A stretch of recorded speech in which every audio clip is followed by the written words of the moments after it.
Okay बच्चों, welcome back और अस्सलाम वालेकुम। नाउ टुडे हमारा जो टॉपिक चल रहा था that was why do we fall ill. Why do we fall ill के अंदर अब तक आप बच्चों को हमने बीमारियों के बारे में, हेल्थ की डेफिनेशन बता चुके हैं, डिजीजेस के बारे में बता चुके हैं, कम्युनिकेबल और नॉन कम्युनिकेबल डिजीजेस के बारे में बात की थी। कम्युनिकेबल डिजीज कौन सी होती है जोरिया? मतलब जो ट्रांसमिट हो जाती हैं। अच्छा, ये जो ट्रांसमिट होती हैं डिजीजेस किस चीज की वजह से ट्रांसमिट होती हैं? आपको बताया था कम्युनिकेबल डिजीजेस में जो डिजीजेस ट्रांसमिट होती हैं या तो वो डायरेक्ट फिजिकल कांटेक्ट की वजह से होती हैं, नंबर 2 इन्फेक्टेड ड्रॉपलेट्स के कांटेक्ट में आने से। मतलब आपको स्नीजिंग हुई, स्नीजिंग होने के बाद कफ हुए तो आपने जो इन्फेक्टेड ड्रॉपलेट्स बाहर रिलीज किए तो उसकी वजह से जो हेल्दी पर्सन है अगर वो उसके कांटेक्ट में आए तो उसकी वजह से हो सकता है। Number 3 bite of rabid animals, मतलब जो इन्फेक्शन कैरी करने वाले एनिमल्स हैं, चाहे वो डॉग हो, चाहे वो कैट हो, चाहे वो मंकी हो, किसी एनिमल जिसके अंदर ऑलरेडी इन्फेक्शन है, अगर वो एनिमल किसी को बाइट कर ले तो उससे भी इन्फेक्शन ट्रांसफर हो जाएगा। कुछ बीमारियां इन्फेक्टेड यूटेंसिल्स, इन्फेक्टेड कपड़ों की वजह से, इन्फेक्टेड चीजों के इस्तेमाल करने, इन्फेक्टेड सोप के इस्तेमाल करने की वजह से भी होती हैं। कुछ बीमारियां बैड हाउसिंग की वजह से, अनहाइजीनिक एनवायरनमेंट की वजह से होती हैं। तो वो सारी बातें हम बात कर चुके हैं। और इन्फेक्शियस डिजीजेस में भी आप बच्चों को बताया था वो बीमारियां जो किसी पैथोजन, किसी इन्फेक्शन के कांटेक्ट में आने से होती हैं, तो उसमें इन्फेक्शियस डिजीजेस। इन्फेक्शियस डिजीज में bacterial diseases, viral diseases, protozoal diseases, fungal diseases के बारे में आप बच्चों को बताया। हेलमिंथिक डिजीज के बारे में जल्दी से मुझे बताओ बैक्टीरियल डिजीजेस के दो एग्जांपल। ट्यूबरक्लोसिस है, निमोनिया है, टाइफॉइड है, कॉलरा है, ये बैक्टीरिया से होने वाली डिजीज है। वायरस से होने वाली कुछ बीमारियों के नाम बताइए। डेंगू है, चिकनगुनिया है, कॉमन कोल्ड है, हेपेटाइटिस है, ये सारी वायरस से होने वाली डिजीजेस हैं। प्रोटोजोआ से होने वाली डिजीज का नाम बताइए। मलेरिया, एक नाम बताया होगा काला आजार, एक नाम बताया होगा अफ्रीकन स्लीपिंग सिकनेस, ये प्रोटोजोआ से होती है। फंगस से होने वाली कोई डिजीज का नाम बताइए। हाँ, रिंगवर्म इन्फेक्शन बताया था, जिसको हिंदी में दाद कहते हैं। वो राउंड स्फेरिकल इन्फेक्शन स्किन पे हो जाता है। और एक और बताया था हेलमिंथिस डिजीजेस, जो कीड़ों से होती है, हेलमिंथिक डिजीजेस। उसमें एक मैंने बताया होगा आपको एलिफेंटियासिस। एलिफेंटियासिस जो बीमारी है, इसके लिए एक पैथोजन बताया था, कीड़ा बताया था, वुचेरेरिया बेंट्रोफ्टी। और एक और नाम बताया होगा एस्कैरिस लुब्रिकॉइडिस। एस्कैरिस सबसे आम वो राउंड वर्म है जो बॉडी में जाकर पेट में कीड़े होने की वजह से हमें नुकसान पहुंचाता है और डिजीज कॉज करता है, एस्कैरियासिस। ऐसे ही एक वर्म होता है टेप वर्म। टेप वर्म के अंदर बॉडी में जाने से एक बीमारी होती है टीनियासिस। तो ये कुछ इन्फेक्शियस डिजीजेस के बारे में आप बच्चों को बताया था। बच्चों ये बताओ what is an immune system? Immune system का मतलब बताएं क्या कशा? आपकी बॉडी का डिफेंस सिस्टम, आपकी बॉडी का डिफेंस मैकेनिज्म, जो आपको अलग अलग टाइप की बीमारियों से लड़ने में कैपेबल है और हर टाइप के पैथोजन को रेजिस्ट करता है और उसको बॉडी में एंटर होने से रोकता है। तो उस डिफेंस मैकेनिज्म का नाम क्या है? Immune system. ये इम्यून सिस्टम के कुछ एस्पेक्ट हैं, कुछ पहलू हैं। कुछ इम्यूनिटी आपके अंदर बाय बर्थ मौजूद थी और कुछ हमने अपनी लाइफ में एक्वायर की है। वो इम्यूनिटी जो लाइफ में एक्वायर होती है उसको एक्वायर्ड इम्यूनिटी कहते हैं, जबकि वो इम्यूनिटी जो लाइफ आपकी बचपन में, आपकी बर्थ के टाइम से मौजूद है, उसका नाम इन्नेट इम्यूनिटी बताया था। तो आपको बताया था ये भी कि बचपन में बच्चों की इम्यूनिटी कमजोर होती है और बुजुर्गों की इम्यूनिटी ओल्ड एज में जाने की वजह से कमजोर हो जाती है। तो ये लोग ऐसे हैं जिनको इन्फेक्शन लगने की प्रोबेबिलिटी ज्यादा होती है। They are highly vulnerable to diseases. ये लोग इन्फेक्शन लगने के ज्यादा प्रोन होते हैं, इनको बीमारी लगने के जो चांसेस हैं वो ज्यादा होते हैं। इसलिए मैंने आपको बताया था अस्पताल में, आईसीयू के अंदर, हॉस्पिटल में, वार्ड्स में अक्सर बच्चे, छोटे बच्चे और बूढ़े लोगों का, बुजुर्गों का, ज़ईफ लोगों का जाना मना होता है, क्योंकि उन दोनों की इम्यूनिटी कमजोर होती है। अब तीसरी बात ये थी कि बच्चों, इम्यूनिटी, मैंने आपको बताया, इम्यूनिटी के अंदर, आपकी बॉडी के अंदर कुछ सेल्स होते हैं जिसका नाम, देखो आपका जो ब्लड है ना, इस ब्लड के अंदर एक पार्ट बताया था प्लाज्मा, एक होते हैं फॉर्म्ड एलिमेंट्स। इस फॉर्म्ड एलिमेंट में सेल्स आते हैं, इसमें एक सेल्स आते हैं कौन से, एरिथ्रोसाइट्स, जिसको आप आम जबान में रेड ब्लड सेल्स कहते हैं। फिर आते हैं कौन से, ल्यूकोसाइट्स, जिसको आप कॉमन लैंग्वेज में व्हाइट ब्लड सेल्स कहते हैं। और तीसरे होते हैं कौन से, थ्रोम्बोसाइट, जिसको आप कॉमनली किस नाम से पुकारते हैं, प्लेटलेट्स। प्लेटलेट्स, ये वाले जो सेल्स हैं, इनका काम है बॉडी में गैसेस का ट्रांसपोर्ट करना, ऑक्सीजन और कार्बन डाइऑक्साइड का ट्रांसपोर्ट करना। थ्रोम्बोसाइट जो है, इनका काम है आपकी बॉडी में ब्लड क्लॉटिंग में हेल्प करना। जबकि ये वाले वो सेल्स हैं जो आपकी इम्यूनिटी में पार्टिसिपेट करते हैं। इनको आम जबान में सोल्जर्स ऑफ द बॉडी कहा जाता है। ये आपकी बॉडी को हर टाइप के पैथोजन से बचाने के लिए कैपेबल होते हैं। खुदा ने इनको इस तरह से डिजाइन किया है, हर टाइप की जो जरासीम है, जो माइक्रो ऑर्गेनिज्म है, जब आपकी बॉडी में एंटर होते हैं या बॉडी के कांटेक्ट में आते हैं तो ये उससे लड़ते हैं। अब इसमें भी अलग अलग टाइप के सेल्स हैं, वैसे आपको पढ़ना नहीं है, इधर देखें। इसमें एक होते हैं ग्रैन्युलोसाइट्स, इसमें होते हैं ए ग्रैन्युलोसाइट्स, इसमें होते हैं 3 टाइप के सेल्स, एक होता है इओसिनोफिल्स, इसमें बेसोफिल्स आते हैं, इसमें न्यूट्रोफिल्स आते हैं, और इसके अंदर अलग अलग टाइप के सेल्स आते हैं, मोनोसाइट्स आते हैं, और एक होते हैं लिम्फोसाइट्स। लिम्फोसाइट्स आपके इम्यून सिस्टम में एक्वायर्ड इम्यूनिटी के अंदर ये वाले सेल सबसे अहम है, सबसे इंपॉर्टेंट है। ये 2 टाइप के होते हैं, बी और टी लिम्फोसाइट्स। बी और टी लिम्फोसाइट्स होते हैं। ये बताओ, आपकी बॉडी में ब्लड कहां बनता है? क्या कहता है? बोन मैरो में बनता है ना, बताया था आपको पहले भी। आपका ब्लड बोन मैरो में बनता है, तो जाहिर है ब्लड बोन मैरो बनता है तो उसमें व्हाइट ब्लड सेल भी शामिल है। तो इधर देखो, आपके हार्ट के ऊपर, इधर देखो, इधर सब बच्चे, हार्ट के ऊपर यहाँ पर एक ग्लैंड होता है हम सबका, कौन उसका नाम बताइए? हाँ, कौन सा? ट्रैकिया। ग्लैंड की बात कर रहा हूं, ग्लैंड। आपके हार्ट के ऊपर एक कौन सा ग्लैंड है जो आपकी उम्र के साथ साथ साइज में छोटा होता जा रहा है? यहां पर आपके हार्ट के ऊपर एक ग्लैंड है, उस ग्लैंड का नाम होता है थाइमस। थाइमस एक ग्लैंड है।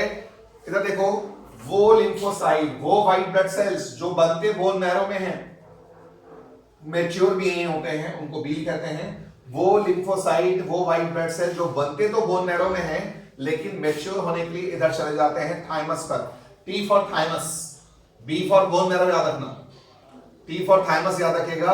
वो लिम्फोसाइट या वो व्हाइट ब्लड सेल जो मैच्योर होने के लिए माइग्रेट कर जाते हैं तुम्हारे थाइमस पर, उनको टी सेल्स कहते हैं। अच्छा, अब देखें, ये जितने भी व्हाइट ब्लड सेल्स हैं, इनके लड़ने का एक तरीका है, एक इनका प्रोसीजर है, जिससे ये जाके इन्फेक्शन से फाइट करते हैं।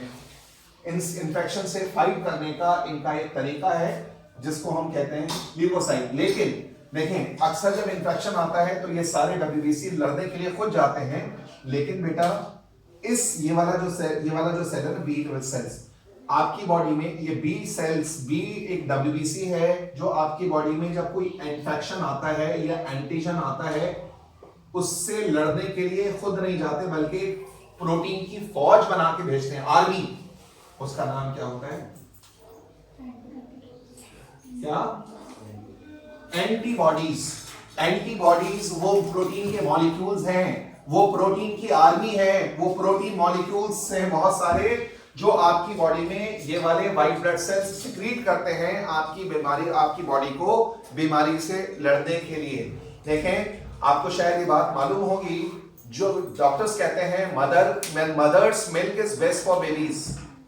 आपने ये बात कई बार सुनी होगी, डॉक्टर्स कहते हैं कि mother milk is best for babies. बच्चों के लिए, छोटे पैदा हुए बच्चों के लिए मां के बॉडी से निकला हुआ जो मिल्क है वो बेहतरीन ग़िज़ा है, बेहतरीन फूड है, कोई और चीज की जरूरत नहीं है। ऐसा क्यों कहा जाता है? क्योंकि मां के जिस्म के अंदर बनी हुई एंटीबॉडीज बच्चे के जिस्म में जाती हैं और वो बच्चे के इम्यून सिस्टम को स्ट्रॉन्ग करती हैं, वो लड़ने में मदद करती हैं क्योंकि वो अभी बच्चे का इम्यून सिस्टम प्रॉपर्ली डेवलप नहीं है। तो उस दौरान जब तक उस बच्चे का इम्यून सिस्टम तैयार नहीं है लड़ने के लिए, उस दौरान मां की बॉडी से बनी बनाई एंटीबॉडीज बच्चे के जिस्म में जाती है और वो फाइट करने में मदद करती हैं। तो ये एंटीबॉडीज एक्चुअल में प्रोटीन के मॉलिक्यूल्स होते हैं जो इन्फेक्शन से लड़ने में मदद करते हैं।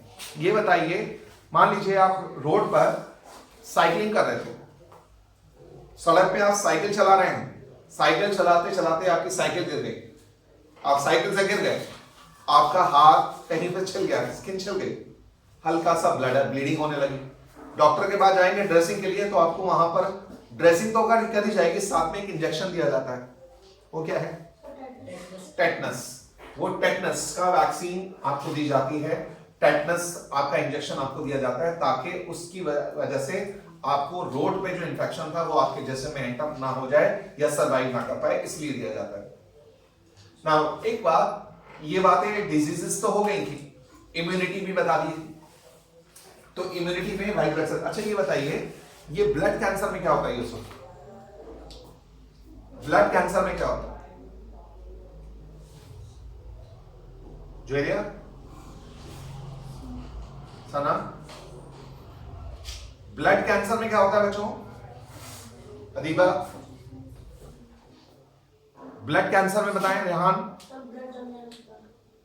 ब्लड कैंसर में ब्लड जमता नहीं है, बल्कि ब्लड कैंसर में जब किसी इंसान के अंदर ब्लड कैंसर होता है तो ये वाले सेल्स जो ल्यूकोसाइट्स है, व्हाइट ब्लड सेल्स का जो नंबर है ना, वो बढ़ना शुरू हो जाता है। जब व्हाइट ब्लड सेल्स का नंबर बढ़ता है तो वो सेल्स अपने ही सेल्स पर हमला करना शुरू कर देते हैं।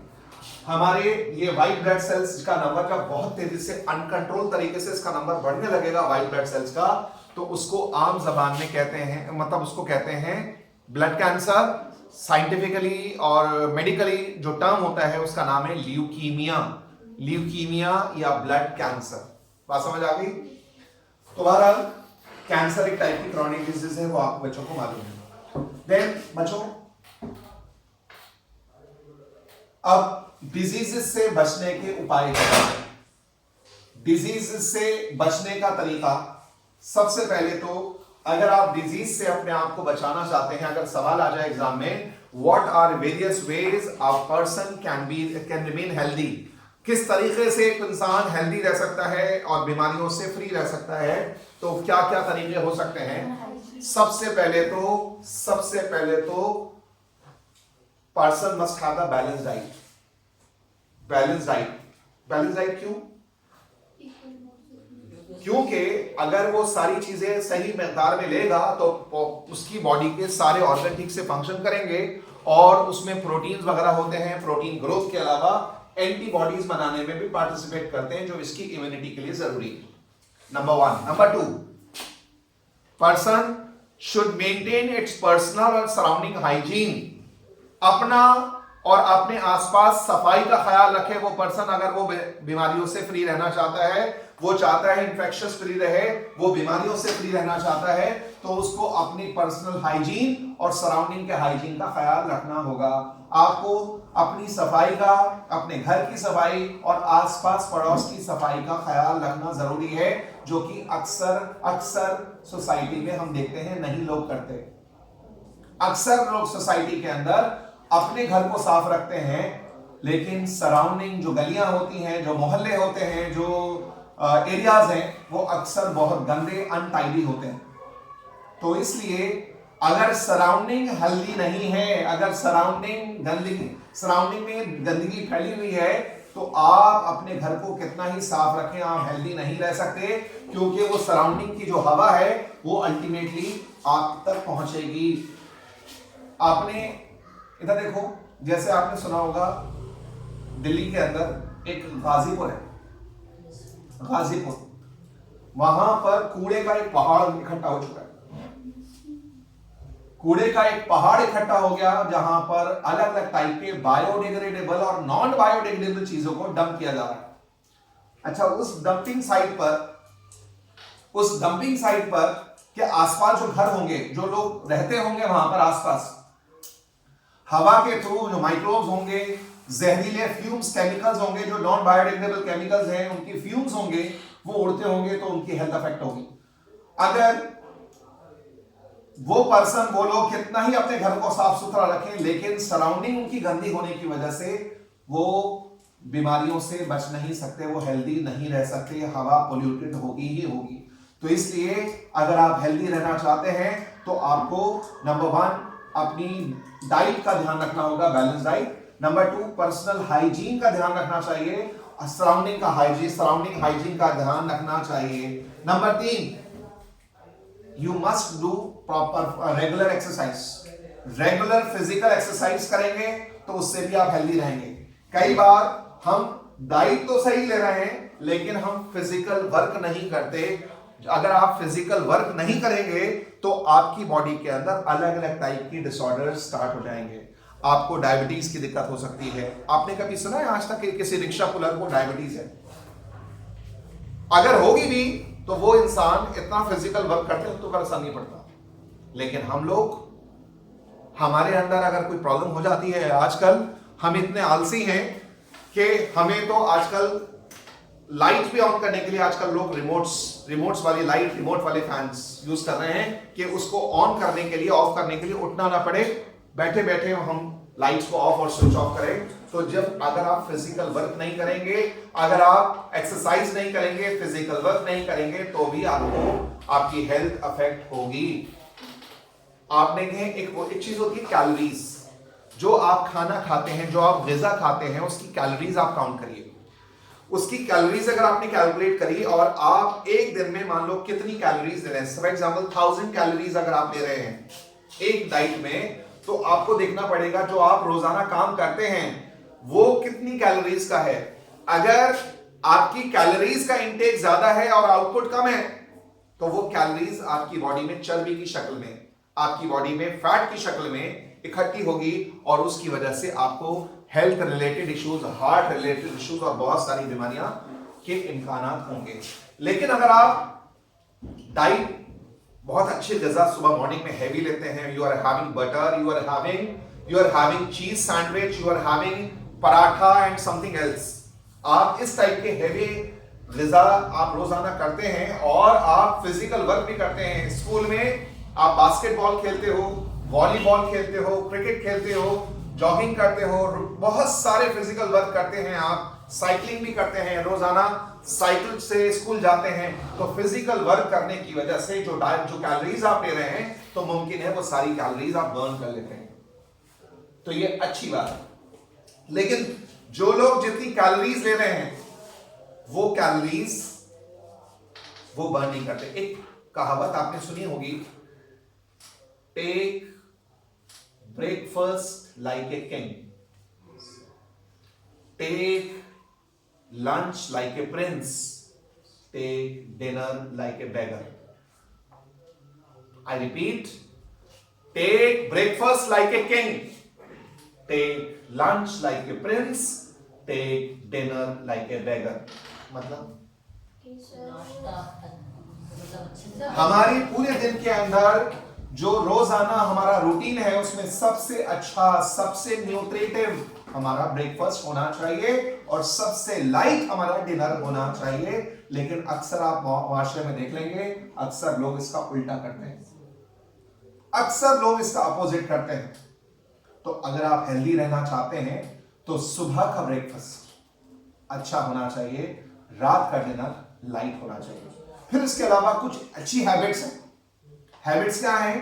Always have water before meal, कभी भी पानी आफ्टर मील कंज्यूम नहीं करना चाहिए। ये मेडिकली प्रूफ फैक्ट है। खाने से पहले पानी अगर आप पीते हैं तो वो आपके लिए बहुत मुफीद है, बहुत अच्छा है। खाने के बाद पानी अवॉइड करना चाहिए। You must avoid water after meal, otherwise you have several problems. Number इसके अलावा एक और चीज मैंने अभी आपको बताया, पर्सनल हाइजीन का ध्यान रखें, बैलेंस डाइट का ध्यान रखें, सराउंडिंग के हाइजीन का ध्यान रखें, रेगुलर फिजिकल वर्क करते रहें। और इसके अलावा और कुछ हो सकता है, और ये हो सकता है आप अगर ऐसे माहौल में काम करते हैं जहां पर आपको बीमारी लगने की पॉसिबिलिटी है तो यू मस्ट गेट वैक्सीनेटेड। मैंने एक टर्म बताया था, वैक्सीन। व्हाट इज वैक्सीन बच्चों? अब्दुल्ला, वैक्सीन क्या होता है? What is a vaccine? हमें मतलब बीमारी होती है, उसका बैक्टीरिया होता है लेकिन वो डेड होता है।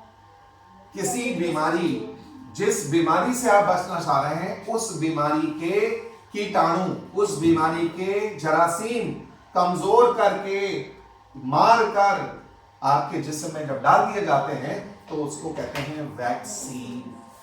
ये वैक्सीन वैक्सीन के अंदर एक मरा हुआ, अधमरा, कमजोर माइक्रो ऑर्गेनिज्म होता है। अगर हम कह रहे हैं टीबी वाला वैक्सीन दे रहे हैं तो इसका मतलब टीबी का बैक्टीरिया है जिसको कमजोर करके आपके जिस्म में डाला जा रहा है। आपकी बॉडी में जब वो डालते हैं तो आपका इम्यून सिस्टम क्या हो जाता है? एक्टिवेट हो जाता है, ट्रिगर हो जाता है। और ट्रिगर होने की वजह से आप आने वाली जिंदगी में उस बीमारी से बच जाते हैं। आपकी इम्यूनिटी एक्टिव हो गई। इम्यूनिटी एक्टिव होने के बाद अगर वो बीमारी वाला जरासीम आपके जिस्म पर हमला करता है तो आपकी बॉडी उससे लड़ने के लिए तैयार होगी और आपको वो बीमारी नहीं होगी, वो डिजीज नहीं होगी। मेरी बात समझ आ रही है? क्लियर है? तो वैक्सीन, सबसे पहली वैक्सीन किसने डेवलप की थी? मैंने नाम बताया था लास्ट क्लास में आप बच्चों को, एडवर्ड जेनर। काउपॉक्स के अगेंस्ट, याद है?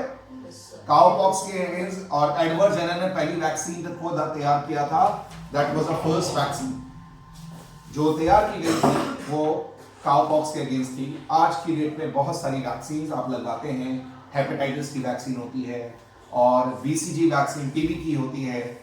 एक बचपन में आपको कुछ वैक्सीन पिलाई गई होगी, एक होती है ओरल पोलियो वैक्सीन, पोलियो की दवा जो पोलियो की वैक्सीन है। अब कोविड, अब इसकी भी आ गई है, कोरोना वायरस की वैक्सीन अवेलेबल है। और इसके अलावा स्वाइन फ्लू की वैक्सीन अवेलेबल है। बहुत सारी ऐसी बीमारी, टाइफाइड की वैक्सीन अवेलेबल है, रोटा वायरस की वैक्सीन अवेलेबल है। बहुत सारी बीमारियों की वैक्सीन आज की डेट में अवेलेबल है। टेटनस की वैक्सीन अवेलेबल है। तो वैक्सीन लेने का मतलब ये है आप अपनी बॉडी को आने वाले टाइम के लिए तैयार कर रहे हैं, आने वाली टाइम के लिए आप तैयार कर रहे हैं अपनी बॉडी को लड़ने के लिए। इसको कहते हैं वैक्सीन। अच्छा बच्चों, ये बताइए, तो एक हेल्दी रहने के लिए जो मेथड्स हैं उसमें पर्सनल हाइजीन, सराउंडिंग का hygiene, balance diet, regular physical work और वैक्सीनेशन। टाइम पानी पीना चाहिए। हाँ, एक और चीज बताएं, जब आप फूड लेते हैं बेटा, डॉक्टर्स कहते हैं you must have the enough fibre in your diet. आपने एक नाम सुना होगा सैलेड।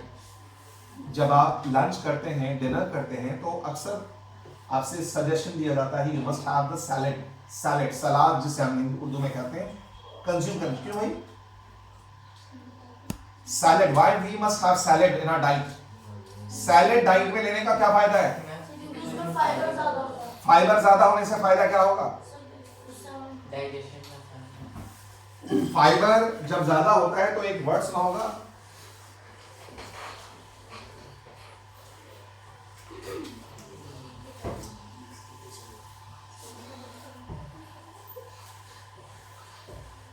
एक वर्ड होगा बेटा क्या?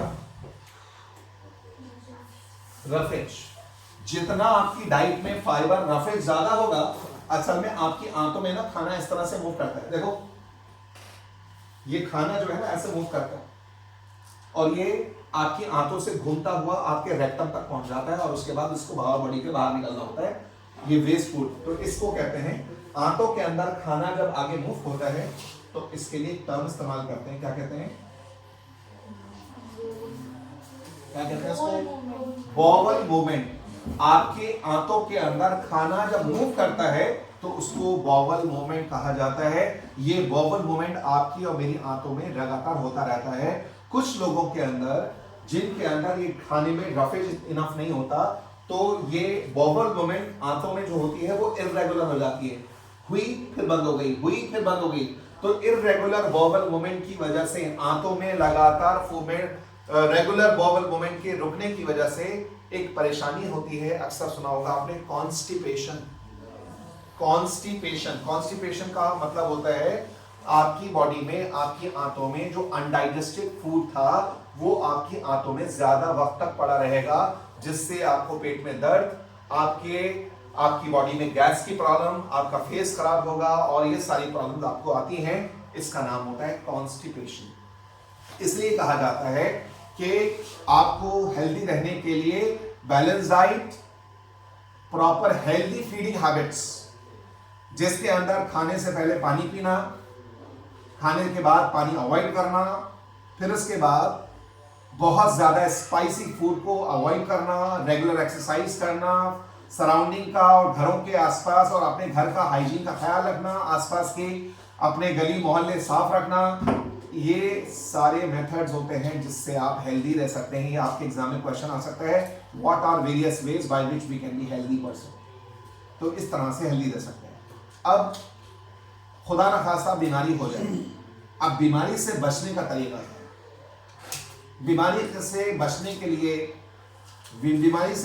लिए अलग अलग तरीके हैं। एक तरीका तो है, पहले तो कोशिश करें कि आपको बीमारी ना लगे। आपने अक्सर सुना होगा prevention is better than cure. Prevention is better than cure. सावधानी सबसे अच्छा बचाव वो है, सबसे बेहतर उपचार। ये आपने कई बार स्लोगन सुना होगा कि prevention is better than cure. आप पहले कोशिश करें कि आपको बीमारी लगे ही नहीं। आप उसको अलग तरीके से वैक्सीन लगवाकर और तरीके से अपनी बॉडी को प्रोटेक्ट कर कर आप अस्पताल जा रहे हैं, किसी से मिल रहे हैं तो मास्क लगा के जाइए।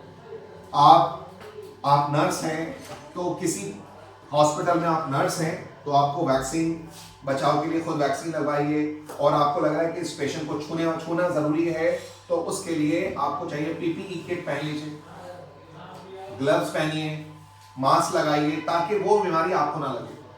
आप अपने लेवल पे प्रोटेक्शन करें, आप अपनी इम्यूनिटी को स्ट्रॉन्ग करें, बैलेंस डाइट का ध्यान रखें। अगर मान लीजिए बीमारी लग गई, डिजीज लग गई, तो डिजीज से बचने के तरीका क्या है। अब देखो, अब ये डिजीज डिपेंड करता है कौन सी डिजीज। अगर आपको वायरल डिजीज लग गई, वायरस, तो उसके लिए वायरस, कुछ वायरसेस ऐसे होते हैं, माइल्ड वायरसेस होते हैं, जैसे आपने नाम सुना होगा राइनो वायरस। कौन सी बीमारी का असर करता है? Cold, common cold. आजकल आमतौर पे देखते हैं ये कॉमन कोल्ड, इसको हम कहते हैं जुकाम। कॉमन कोल्ड, जुकाम, it is caused by rhino virus. और एक और चीज बताऊं, देखो इधर कुछ ये जो वायरसेस होते हैं ना, अक्सर ट्रांजिशन पीरियड में ज्यादा एक्टिव होते हैं। मतलब जब मौसम बदल रहा होता है, गर्मी जा रही होती है, सीजन बदल रहा होता है, मौसम बदल रहा होता है, तो ये वायरस सबसे एक्टिव होते हैं। जैसे गर्मी खत्म हुई, बारिशें शुरू हो गई, या बारिश खत्म होकर विंटर स्टार्ट हो रही, तो मौसम जब बदलता है तो अक्सर आपने देखा होगा बहुत सारे लोग बीमार पड़ते हैं। किसी को वायरल फीवर हो जाता है, किसी को जुकाम हो जाता है। That is because of the transition phase. जब सर्दी से गर्मी शुरू हो रही होती है तब भी वायरल फीवर बड़े कॉमन होते हैं। तो वायरसेस अगर आपकी बॉडी में जाए तो पहली बात तो वायरस के अगेंस्ट कुछ खतरनाक वायरसेस हैं, तो उनके लिए हमारी बॉडी में ना एक चीज बनाती है हमारी बॉडी, उसका नाम क्या होता है? इंटरफेरॉन्स नाम के प्रोटीन। जैसे एंटीबॉडीज होती है ना, वायरस के अगेंस्ट हमारी बॉडी में कुछ प्रोटीन बनते हैं, इनका नाम क्या होता है? इंटरफेरॉन्स। ये आपके बचाव के लिए प्रोटीन्स होते हैं, इंटरफेरॉन्स प्रोटीन्स होते हैं। कुछ आपके ब्लड में, कुछ आपके जिस्म में, कुछ आपके व्हाइट ब्लड सेल में, व्हाइट ब्लड सेल्स होते हैं, वो वायरस को निगल जाते हैं, वायरस को इनगल्फ कर लेते हैं, वायरस को अरेस्ट कर लेते हैं, वायरस को कन्फाइन कर लेते हैं, तो ये भी आपकी बॉडी में। अब वायरस, तो सबसे पहली बात, अगर इंफेक्शन हो जाए तो इंफेक्शन में ट्रीटमेंट होता है, इंफेक्शन में ट्रीटमेंट होता है अलग अलग तरह से। अब एक नाम आप बच्चों ने सबने सुना होगा, मैंने लास्ट क्लास में भी शायद थोड़ा जिक्र किया था इसके बारे में, एंटीबायोटिक्स। एंटीबायोटिक्स क्या है? एंटी मतलब होता है अगेंस्ट, बायोटिक मतलब यहां पर है लिविंग ऑर्गेनिजम्स, वो केमिकल्स जो एक लिविंग ऑर्गेनिज्म से हमें मिले और हम उसको दूसरे लिविंग ऑर्गेनिज्म को मारने के लिए इस्तेमाल करते हैं, उसको क्या बोलेंगे? एंटीबायोटिक्स। एंटीबायोटिक, दोबारा सुन लीजिए, जैसे आपको याद होगा एक फंगस है, कौन सा? पेनिसिलियम एक फंगस है, इससे केमिकल एंटीबायोटिक मिली, जिसका नाम क्या है? कौन सी? पेनिसिलिन। इसको हम इस्तेमाल कर रहे हैं किसके खिलाफ? बैक्टीरिया। तो पेनिसिलियम एक लिविंग ऑर्गेनिज्म, बैक्टीरिया भी लिविंग ऑर्गेनिज्म, तो एक लिविंग ऑर्गेनिज्म से मिलने वाला केमिकल जिसको हम दूसरे के अगेंस्ट इस्तेमाल कर रहे हैं, उनको क्या कहते हैं? एंटीबायोटिक्स। एंटीबायोटिक्स अक्सर क्या करती हैं?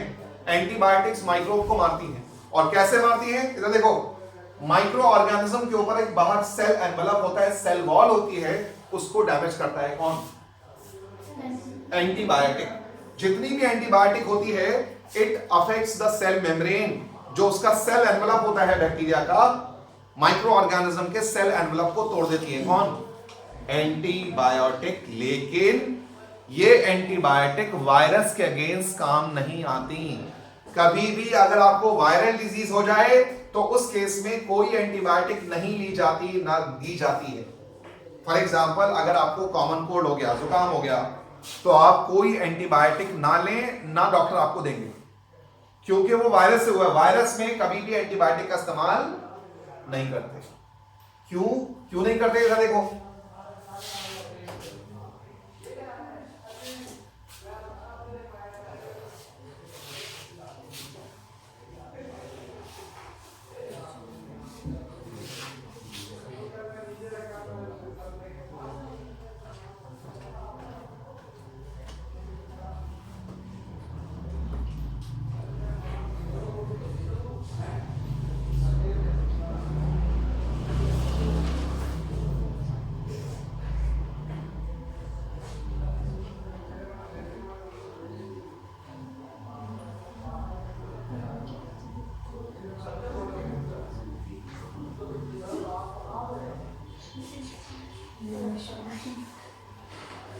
क्या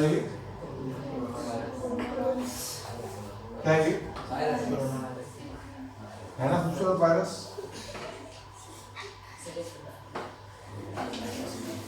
ये एड्स का वायरस है, HIV। ये HIV वायरस है, ये एड्स कॉज करने वाला वायरस है। तो बेटा हमेशा एक बात याद रखना, वायरसेस जो होते हैं, हर वायरस दो चीजों से मिलकर बना होता है।